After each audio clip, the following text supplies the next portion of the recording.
Hello and welcome to another episode of Orange Juice News and Notes from around the world of insoles. I am your host today, Owen and today we have a very special guest. We have Orange Insoles Head of Product Innovation. Ultimately, he really is kind of our visionary in what's next and what's to come. Tom Kenoy, my father. Hey, Tom. Hey, Owen, how are you? I'm a guest host. This is my second time back. A little bit like Saturday Night Live. The more you get asked to come back as a guest host, it's an honor. So I'm racking them up with number two. Thanks for having me. No problem. Something tells me this won't be the last one either, but I love that comparison. So, today's topic, everyone, is a little more on the technical side. We're going to cover over the counter insoles. Spoiler, orange insoles would be considered over the counter, and compare those to custom orthotics and even cushioned insoles as well. So, just talking about a variety of insoles and going through them in a bit more detail and why each one would be more useful. But starting out, Tom, I want to kind of put you on the spot. So when you're quick refresher for everyone, Tom works in a specialty running store, manages it, and he's going to be also servicing customers on the floor. So when people come in, are they usually asking for something supportive or something soft and cushioned generally? What answer do you get more? Yeah, I think the specific about cushion or something a little more structured, I think people gravitate towards cushion first because right, everybody wants to walk on something soft, have something, I want to feel like I'm walking on pillows. And for some people that is a nice it is a nice option for them. But for a lot of people, it really is a combination. They probably need more structure in their insole to help with alignment because a lot of aches, pains, and fatigue can happen because your body's out of alignment. Your feet are at the base of your body, and the chain goes up from there. So if you start to roll in or roll out at your feet, then that torque can find itself in your feet, your shins, your knees, your hips, your back. So a little bit of structure is usually where we need to go, but like you said, when there's a little bit of re-education to them about something soft or something a little firmer, something a little more structured. And good insoles actually have a combination of the two, where there's a structure with maybe a little bit of foam that would take the edge off it as well. Yeah, and as you're describing that torque on your body and just the small movements that can really add up, that's something we've discussed on the podcast a few different times. So maybe a good way to compare support versus cushion is just talking about how cushion is going to help lessen the impact of each step in each of those, I guess, torques and movements. They won't be as drastic, but it won't necessarily address the misalignment like the support would, which would be more like a rigid insole or a shoe with like a guide rail or something to keep you on the base of it. Would you say that's a fair way to explain it, Tom? Yeah, absolutely. Another factor on that too is if people are in shoes and shoes are elevated off the ground. So now if you have misalignment and you tend to roll in or out, and now you're higher off the ground, that could be accentuated as well. So if you don't have the right shoe, if you don't have the right insert, all of those inward or outward rolls can be accentuated even more. That's fair. And as far as over the counter insoles go, or just insoles that you'd find in stores in general, a lot of them are cushioned insoles. And it is important to highlight that there are some great uses for them. So I know that at the store, you guys carry cushioned insoles. And from what I remember, they can come in handy for a few different reasons. But one of the main things was even just helping the fit of the shoe, whether the shoe was maybe a little bit tight or maybe even it was a little loose and you added an extra insole in on top. Um, what have you seen the best uses be for the more cushioned insoles? Yeah, I really like that point. And for a healthy feet, a proper fit's super important. So if somebody's in a shoe that they really like and they find that it's too roomy, and if the shoe's too roomy and if your foot moves back and forth, it can create a friction which will result in potentially blisters. So you want a shoe that's going to be properly fitting. So for somebody who has a shoe that has a little too much space in it, a little too much volume, you can take the sock liner, which comes in the shoe, out, and then you can put your flat cushion insole in, put that over the top of it, and then it takes up the volume to the shoe, and now you got a little better wrap to it. So I absolutely like to use some of those for that. Some other people who have shoes that maybe that sock liner is kind of beat down and flattened out, if they want to go back to a cushioned insole, because that's typically what comes in the shoe, there's not a lot of corrective features in a sock liner. That's a good option for it as well. And the last thing I would mention is sometimes as you get older, you have fatty tissue on your feet that starts to diminish. So some people have kind of bone, a little less protection around the bone, and the cushion insoles could be really beneficial for that as well. Yeah, that's a great point. And doesn't I don't know if does Hoka still do the insoles that they come with two different pairs and you can adjust them, or did they just go to the one size at this point?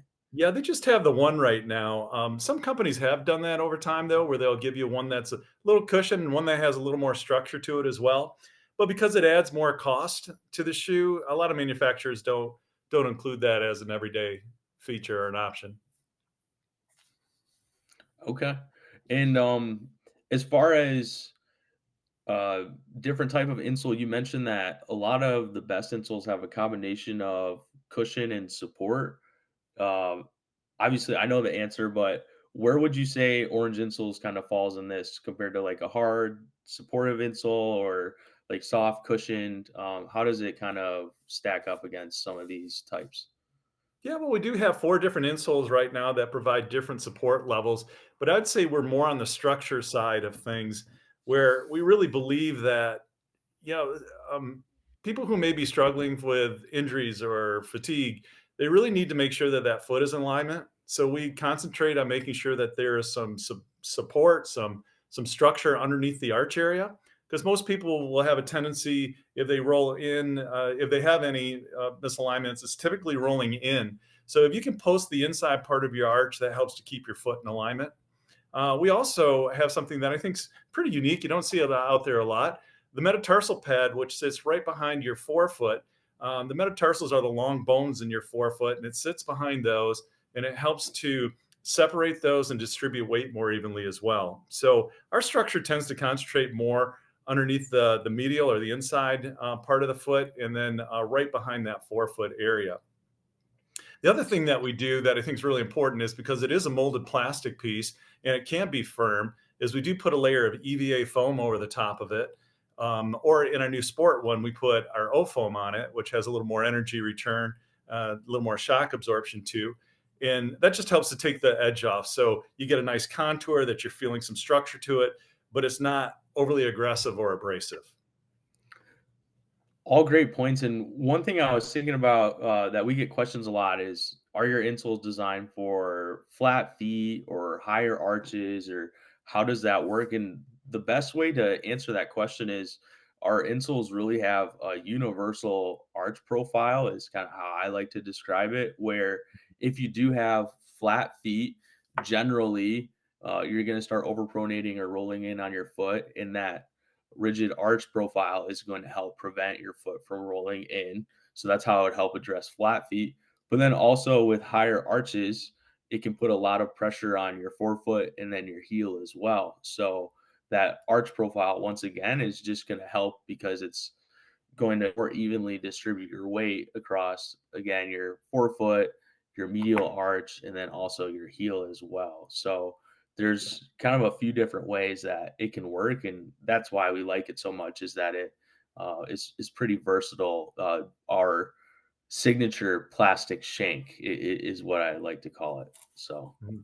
Yeah, I agree with you totally on. I think there's two main attributes to more support. One is to help to control over pronation, and the second is to distribute weight more evenly.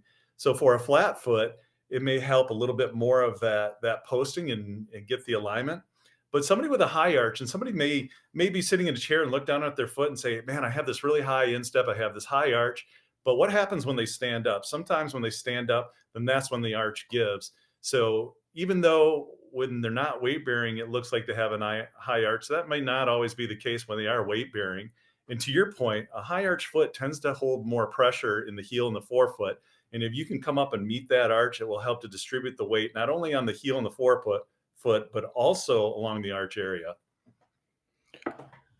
All great points. And building on that, there are several different types of over-the-counter orthotics, and we absolutely love ours. But it is important to highlight that insoles are much like shoes, where they're not one size fit all. So just because one pair of insoles works for you, it may not necessarily work for your friend or your spouse or your brother or whoever it is.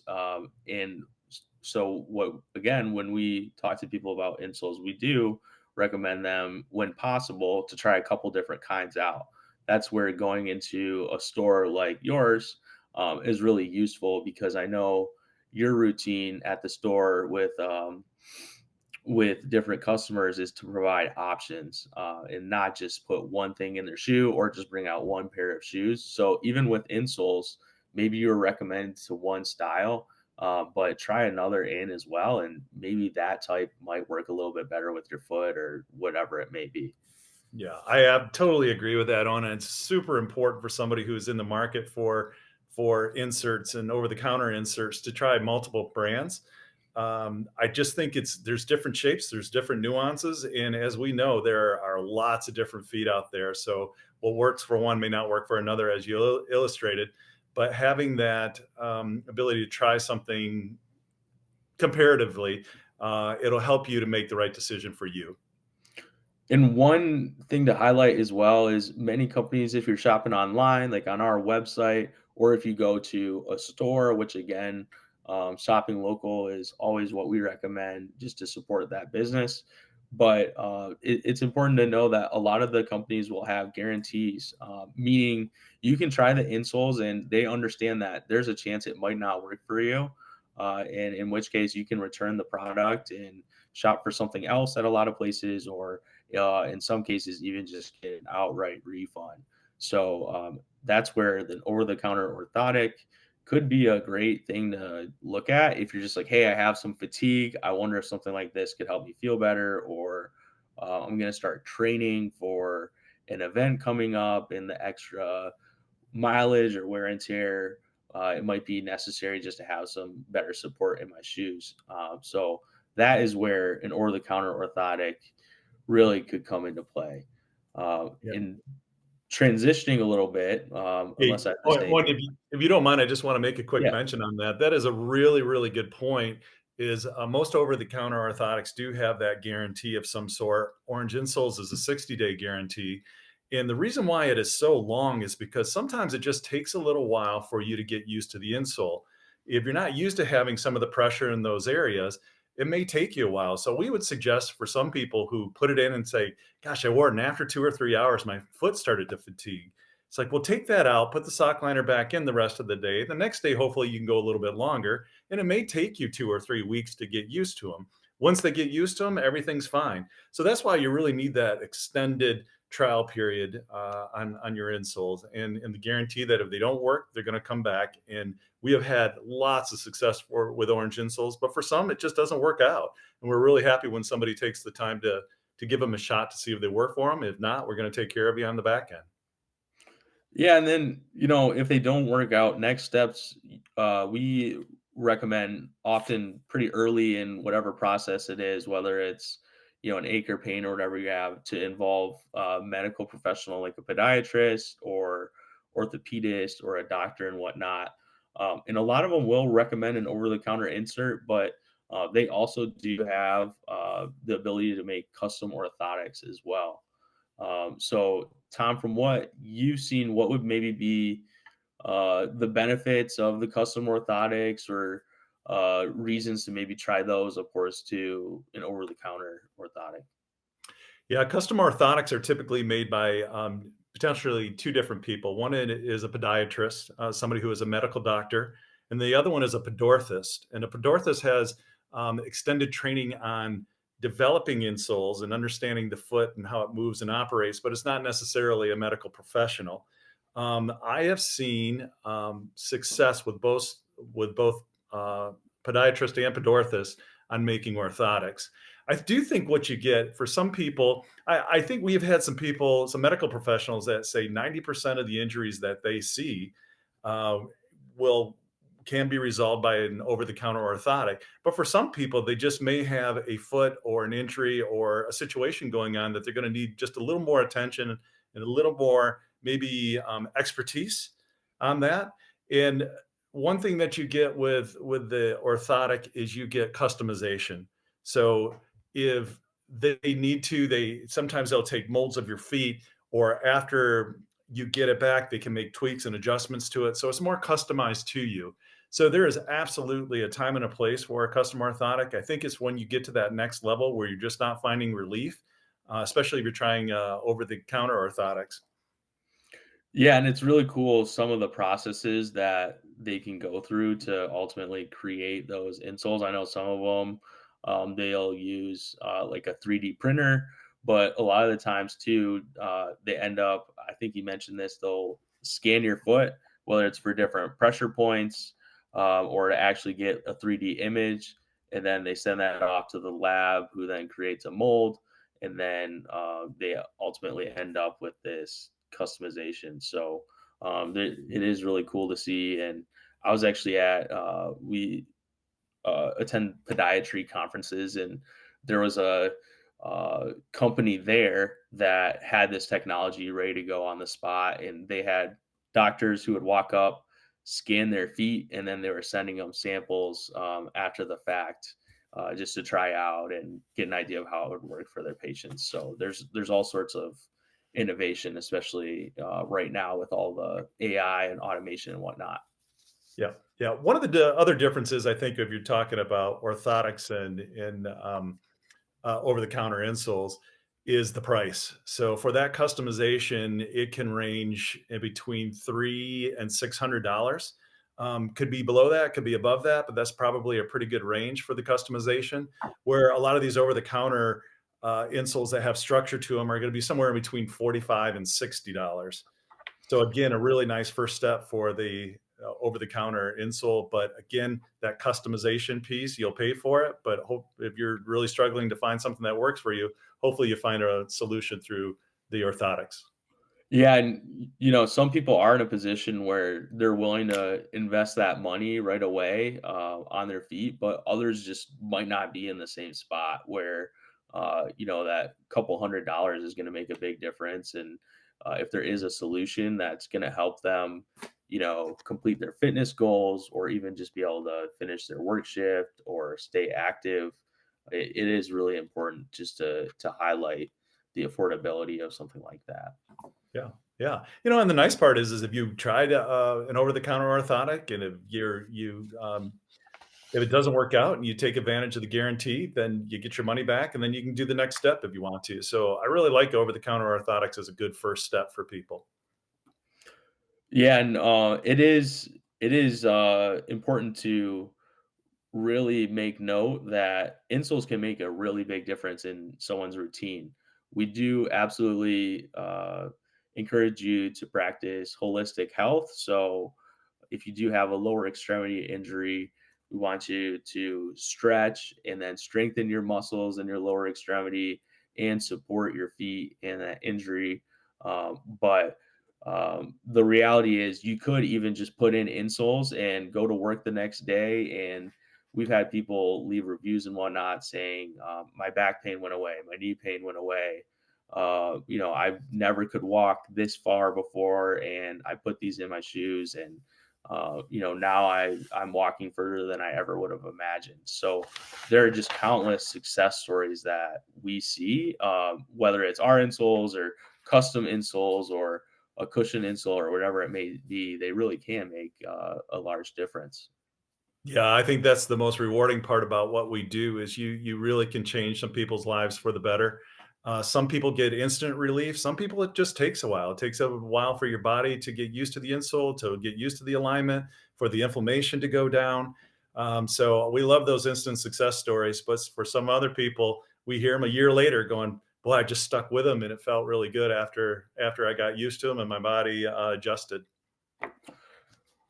And Just so you guys don't have to take our word for it, I had a few really quick reviews that I was able to pull where they just in a few words, kind of capture the benefit of insoles. So this is one from Dana H. Shout out to Dana H. Orange Insoles is the GOAT, greatest of all time. Absolutely has changed my mobility and lessened fatigue. So that's another great benefit of it. Thank you, Dana.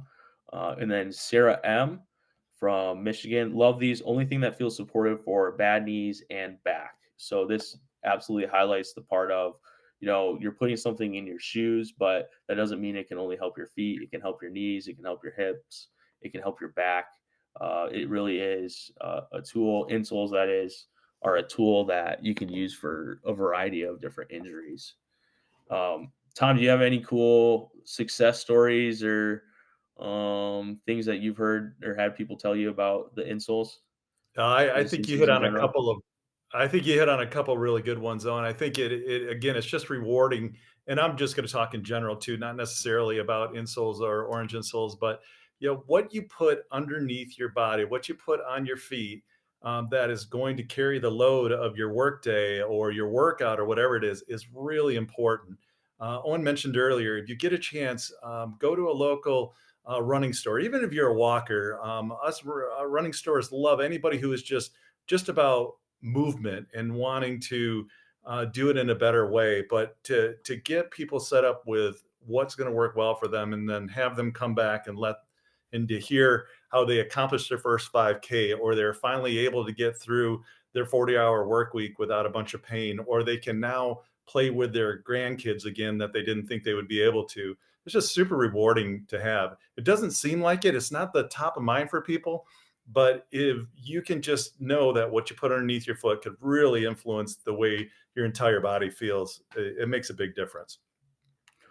Well said. And hopefully that gives everyone, our audience here, a better idea of the different types of insoles out there and what they might be useful for. If you're listening to this and want to take immediate action, we recommend, once again, heading to your local running specialty store. But if that is not a tool that you have readily available, or maybe you're sitting at your desk during the workday, you can pop over to our website, orangeinsoles.com, and we have an awesome tool called the Insole Finder, which will ask you a variety of questions and give you a recommendation on an insole that is fully guaranteed, and you can get started. So, with that said, we thank Tom for joining us today and sharing all of that wonderful knowledge and experience, and look forward to talking to you next time. Thanks, Tom. Hey, thanks. I want to give my grandkids a hug. Will do.